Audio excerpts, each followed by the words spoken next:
In this video, I'm going to teach you how to forgive mom for abuse for best quality of life. Let's jump into the video.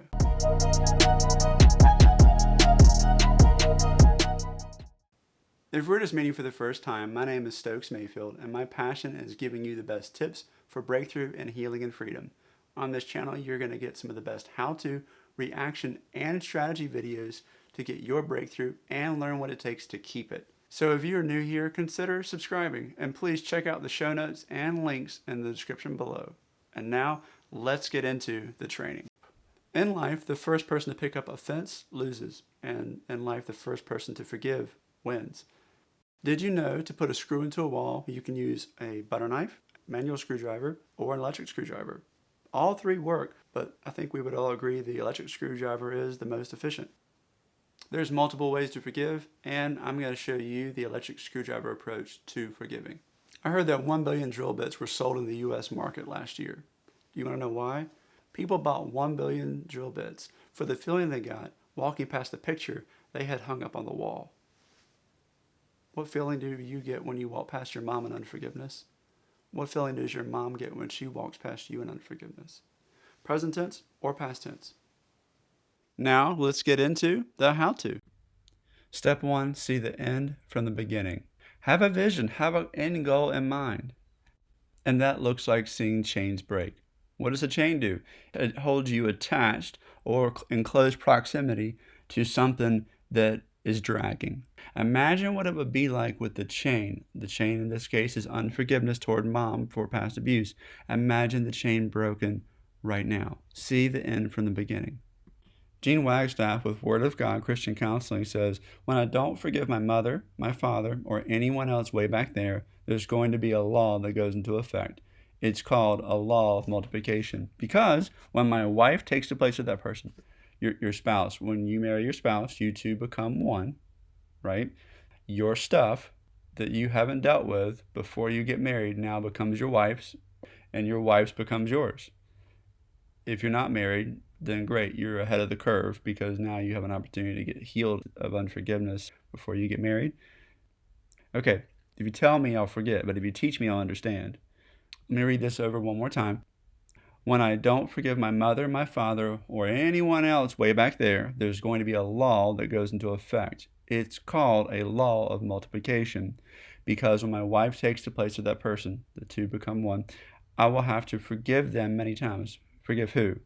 Your mother, your father, or everyone else, anyone else back there that you haven't done the forgiveness work for.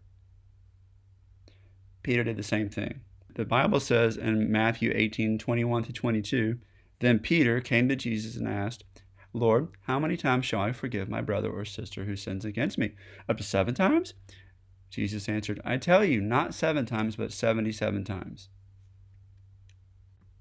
Step 2, make the choice to forgive mom. What's common sense may not be common practice. Bruh. Mom, I choose is an act of my own free will to forgive you. This is a quality decision.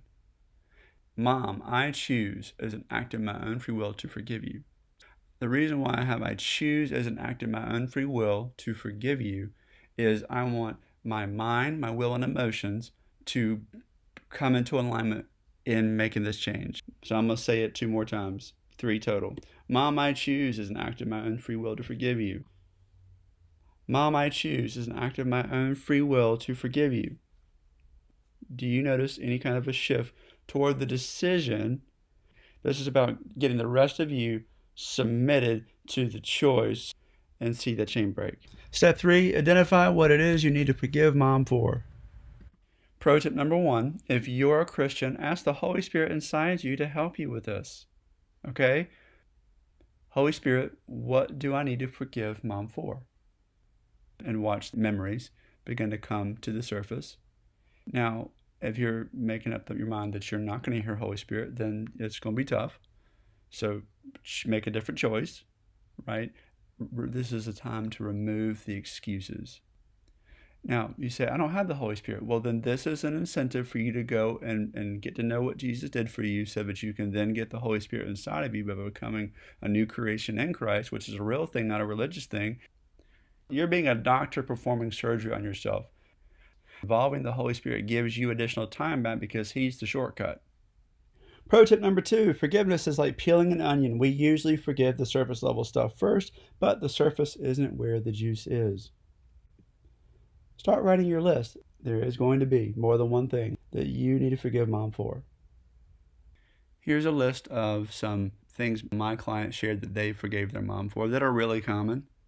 And this is, of course, just naming 4, but I wanted you to see a format. Mom, I forgive you for ignoring me when I really needed you. Mom, I forgive you for thinking the TV is more important than me. Mom, I forgive you for the tone of voice you used every time I asked you for help. Mom, I forgive you for always finding something to complain about.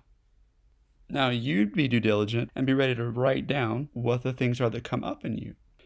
Okay, how's your list going? So we're going to work through what we've written down until new things come to your mind. They're probably memories. I'm probably going farther back into my childhood. That's cool. It's game on. I've worked through the old things. Now I'm going to work through the new things. Writing these things on your list isn't the same as working your list. It's not the same as actually doing the work of forgiving. Okay? I'm holding you accountable because I care. I want you to see the breakthrough. Step 4, in first person, say it out loud. Mom, I forgive you for XYZ. Here's a quote by Gene Wagstaff with Word of God Christian Counseling.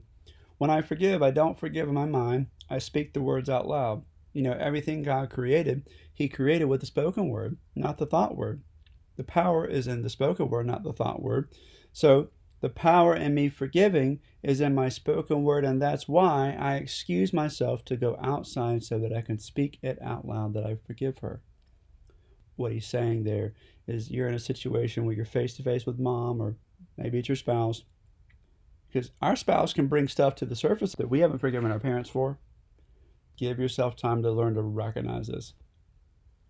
You walk away, get to a place where even in a whisper, you can out loud say, Mom, I forgive you for being a butthead. Mom, I forgive you for hovering. Mom, I forgive you for being a helicopter. Mom, I forgive you for not trusting my judgment. Mom, I forgive you for not thinking I'm a safe place. Right? Until that inside you breaks. Step 5, the bless test. So let's define what a blessing is. A blessing is a prayer asking for God's favor and protection. We're going to bless Mom. Let's bless Mom and listen to how we sound. So forgiving that's past, remember, we're testing the work we did. Listen to the frequency coming out of me, guys. Mom, I bless you when you're coming in and going out. Mom, I bless your happiness. Mom, I bless you walking in who you really are. Mom, I bless you being the real you. Mom, I bless your finances. Mom, I bless your smile. Mom, I bless your peace. Mom, I bless the things that are important to you in life. I bless them. So forgiving that needs a little more work might sound like, Mom, I bless you that I let you live this long. Mom, I bless you that I haven't gone over there and knocked your teeth out. Mom, I bless your face. Have your emotions match your choice to forgive.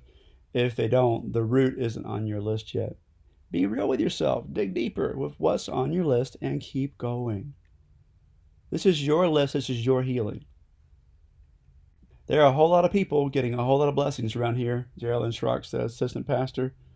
Wow, she's doing a whole lot of forgiving. Step 5, keep going. Do the reps. Focus every day on getting 1% better at choosing to forgive when you don't feel like it. Focus every day on getting 1% better at recognizing one thought, one person, or one batch of people you need to forgive. Focus every day on forgiving everyone for everything, every day quickly. This is a paraphrase from Gene Wagstaff. That's a really good quote. Keep going. Do the reps. Why? Consistency's the game. You didn't pick up all your stuff towards your mom overnight, so it's going to take some intentional time for you to get rid of it. Be intentional. Be consistent. Update your list. Do the reps, and you'll see the healing. It's like when you go to the gym and you do the bench press. Where your hustle is, where your grind is, where your sweat equity is, that's where your fruit is, whether it's good or whether it's bad. I'm saying put your hustle here. Why? Because you prosper and are in good health as your soul prospers.